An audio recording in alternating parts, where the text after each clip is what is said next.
मोड आलेले बटाटे फेकून कुठे द्यायचे असं म्हणत त्याचा भाजीमध्ये वापर करत असाल तर वेळीच थांबा, कारण असं केल्यानं तुमच्या जीवावर बेतू शकतं. चला जाणून घेऊयात याबाबत सविस्तरपणे.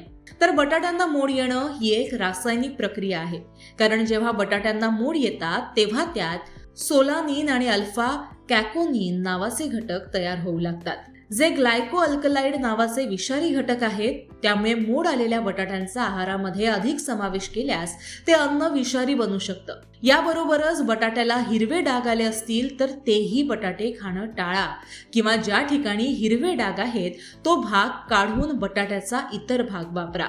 आता जाणून घेऊ मोड आलेले बटाटे खाल्ले तर काय काय होऊ शकतं ते.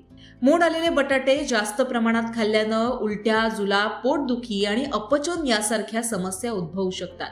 तसंच डोकेदुखी, चक्कर येणं, थकवा येणं किंवा ब्लड प्रेशरवरही याचा परिणाम होऊ शकतो. याशिवाय गरोदरपणात मोड आलेले बटाटे खाल्ल्यानं बाळाच्या विकासावर परिणाम होऊ शकतो. त्यामुळे बटाट्यांना मोड येऊ नये म्हणून त्यांना थंड, अंधारात किंवा शुष्क ठिकाणी ठेवावं. बटाट्यांना थेट सूर्यप्रकाशात किंवा आर्द्र ठिकाणी ठेवणं टाळावं. कोरड्या आणि हवेशीर जागी त्यांना साठवून ठेवू शकता. म्हणूनच नेहमी लक्षात ठेवा की बटाट्याची साल हिरवी होणं आणि मोड येणं हे त्यात विषारी पदार्थ तयार होऊ लागले आहेत याची लक्षणं आहेत. त्यामुळे असे बटाटे शक्यतो खाणे टाळा.